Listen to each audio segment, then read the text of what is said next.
Right. I am learning how to chop wood Finding from the best. From the best. Chopping wood is a critical survival tool when you live in the forest and you ain't got money to pay for electricity, or you just don't want to. But basically what we got here is we got cured wood. So it's been sitting here for about 2 years. Cut down these trees, dry them up, and out in the forest. Truth be told, we don't cut down trees that don't need to be cut down. We cut down trees and make space for more trees. You know, basically, a little more light in, the understory grow. It's basic, you know? Yeah. Part of the forest. Yeah. Cut down trees that don't need to be cut down. But if we don't want to burn this whole log in our fire, we gotta split it up a little finer so it's gonna fit in our wood fireplace. So Yeah. basically what we do here is ground is soft, right? And you want to cut on a hard surface, otherwise it's like trying to hammer a nail into something that ain't backed by nothing. It's just gonna bounce. So we set up another log, set that log on top of it. Okay. We got that solid platform, so when you go to cut, you got that resistance. Your power is gonna go further. Oh. Next thing, think about hardwoods and softwoods. Straight pine, easy to cut. Something like oak or something like the madrone. Mm-hmm. You're gonna make that split, and because it's not growing so straight, it might be a little tricky to cut. So Okay. with some, what we got here is Douglas fir, not really pine, but we'll call pine tree. And What is it called? here, Douglas fir? Douglas fir, yeah. Douglas fir. Doug Okay. fir. Yeah, Okay. fir is like French for fire, but you know, we don't like French, so we just say it's fir, which means hairy.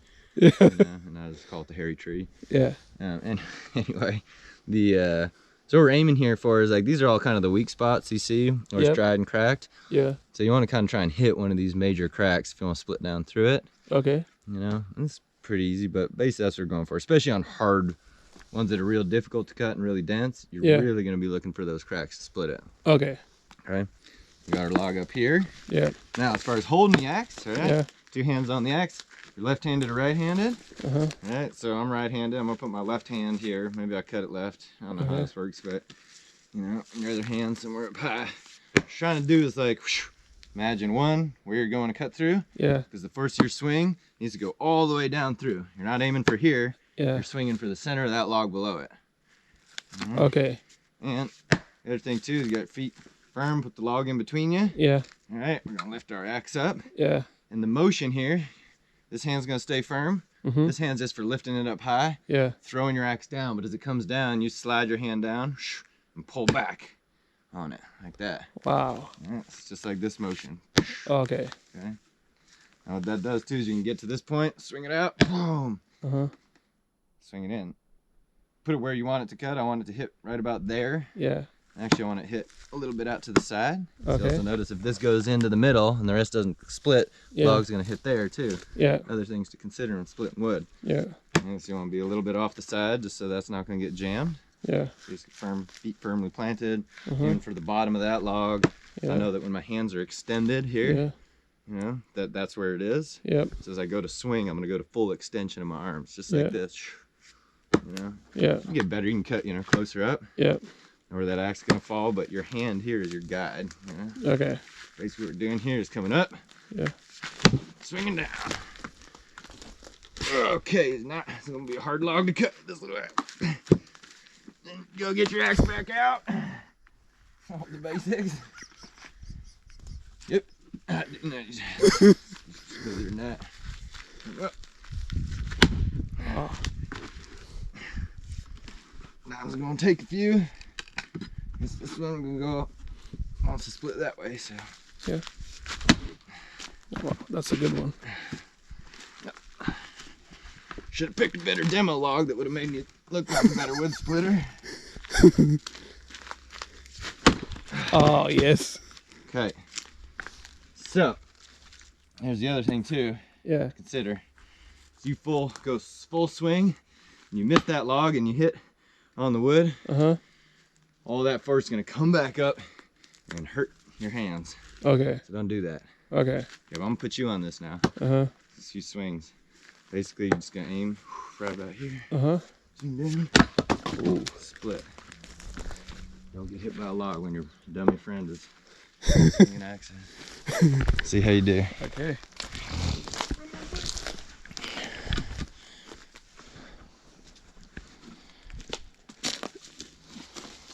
So Yep.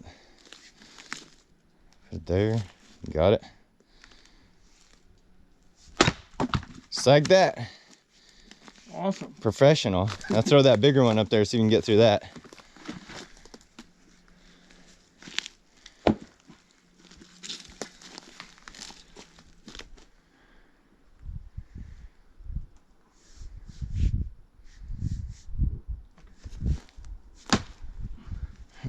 And then you put your foot on the bottom. Wherever you want to get it. There you go.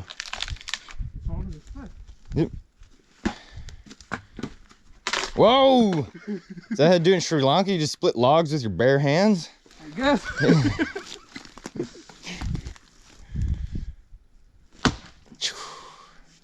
Yep. You're trying to aim a little bit in more. In, okay. That's the strongest part? You hit the far side of the log.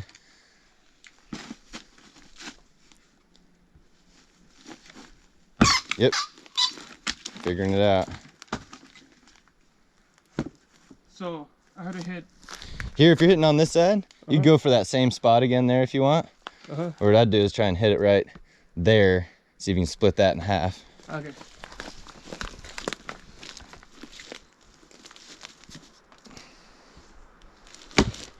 Whoo, get close. See, it's kind of like, there's a bit of a mushy log. Yeah. Unfortunately, I think splitting's nice we'd like. Yeah, do that trick where you swing it with the log and all. Yep.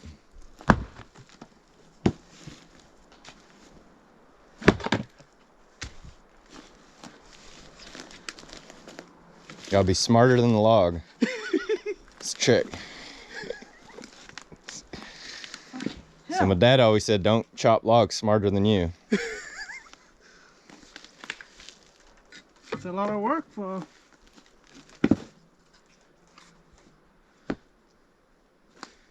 So how long you have been in the countryside? My whole life. Time I went to Las Vegas. It's pretty cool. Ah, I hit the wrong spot again. Story of my life. What made you like Vegas? You know, he's cool. He's cool. He's like, you know, 18,000 faces of the devil. It always surprised me them terrorists decide to fly planes into buildings in New York City where they do good honest business instead of flying planes into Satan's private party, also known as Las Vegas, Nevada. Bright lights and hookers. Wow. Apparently you can pay a woman and she will put her mouth, your penis in her mouth as if it was food, but she doesn't chew it like food. Apparently she just sucks on it, feels good, this guy told me. But I didn't have $15 and I also wasn't sure she was a woman. That's all it takes? Yeah. $15? It's a lot of money. Oh, I keep... You know, adjusted for inflation, that's... Well, no, that just means less time. I keep hitting the... Here, why don't we let's try another one. Just because that one's a big pain in the ass log. Yeah. False sense of satisfaction's fine. And cut up all the good... Looks like someone came through and harvested all the dumb logs and left us all the really smart logs that are hard to cut. Here, this is cedar. Cedar? Yeah, you can tell by the way the bark looks on it. Oh, it's that long stringy bark like that. It's also really itchy, gets under your skin.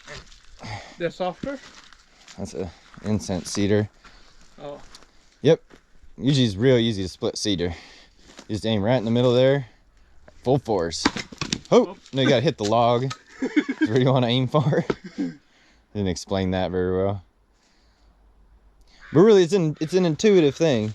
Yeah. You know, get your mind out of it and just accept that you know where it's going. Yeah, just like that. Yeah. Yep, throw it up, split again. Get some more of that satisfaction. Take on the road with you. Oh, dang. Yeah, you feel how that went back in your hands and hurt you? Yep. You don't want to do that. Or just imagine it's like your mother-in-law You know? You don't want to miss because then she'll just be injured, not dead. And then you'll get assault charges and restraining orders, all those things. And then the other thing too, so we get these big cuts of wood. Let me give this back to you. Okay. And then the other thing too is kindling. When you're starting a fire, you're not gonna start a fire with big pieces like this. Okay. And cedar is really one of the best ones because it splits so straight, you know. So what I'm gonna do is just take this and cut it a little finer. Oh. Bad example, but sit up here. Okay, we'll just go for that. Oh, your phone. You can edit that out. Just make it look like I knew what I was doing. But come through here. Oh, get the phone out of the way. Put it down like this. A little finer. A little bit finer. And then this is what you won't start your fire with. Wow. Kindling. So these were drying up for like, what, 2 years? Yeah, you want to dry your wood for at least a year. You cut it in the winter, let it dry through that whole season. You could probably burn it, but it'd be better to let it sit another winter. So all this wood came from this property? Yep. Wow. Yep, there's a project went through. There's secondary growth trees in here, anywhere from like, you know, probably oldest trees around 60, 70 years old. Yeah. A little crowded, lots of small stuff came through, and fellow who owns this place did a lot of clearing up the understory, reducing the fuel load, Yeah. widening the trees out. Same thing in here, we're gonna do a little more thinning, just open it up, get a little more sunlight on the forest floor. Yeah. One of the things you don't realize is trees is good, mostly always good, but when you got too many of them growing in too tight of a space, they end up using more water and competing with each other in a way that's not really that great for the health of the whole forest system. So Oh. yeah. So. When we first found trees out here, you know, a couple hundred years ago, forests weren't thick ass thickets of regrown clear cuts. Really? They were nice and spaced out.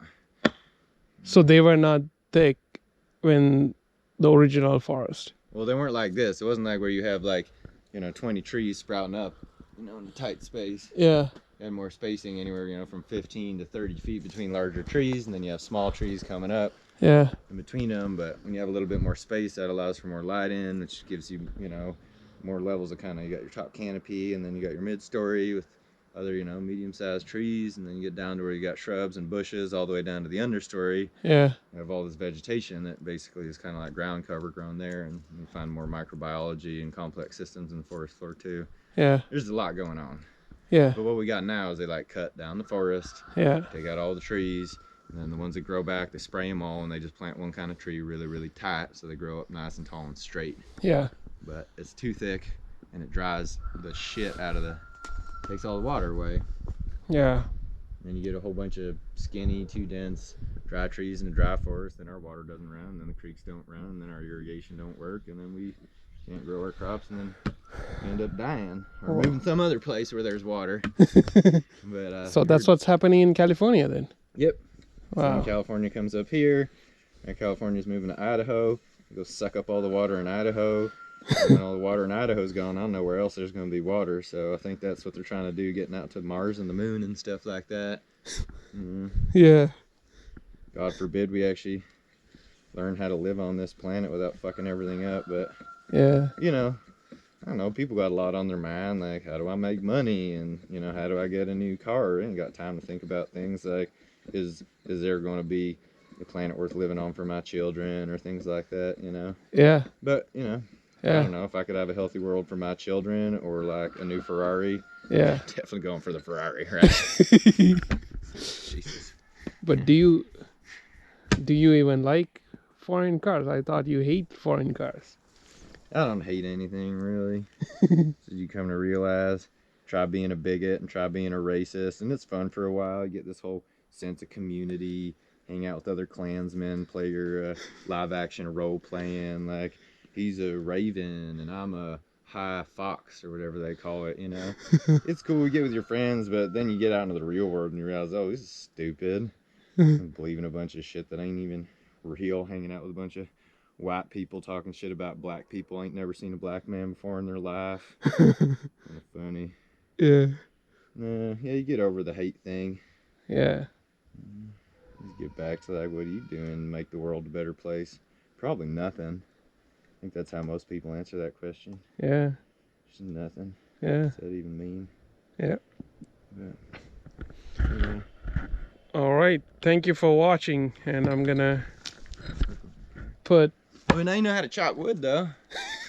Yeah, and just remember, axes is for cutting wood, not for, people. For people. That's what guns is for. Guns is for shooting people. Axes for chopping wood. Yeah.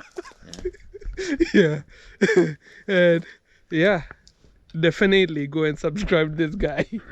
He's freaking got some amazing content Yep. coming up. I'm like, he has so much knowledge about everything, and you gotta go and check it out.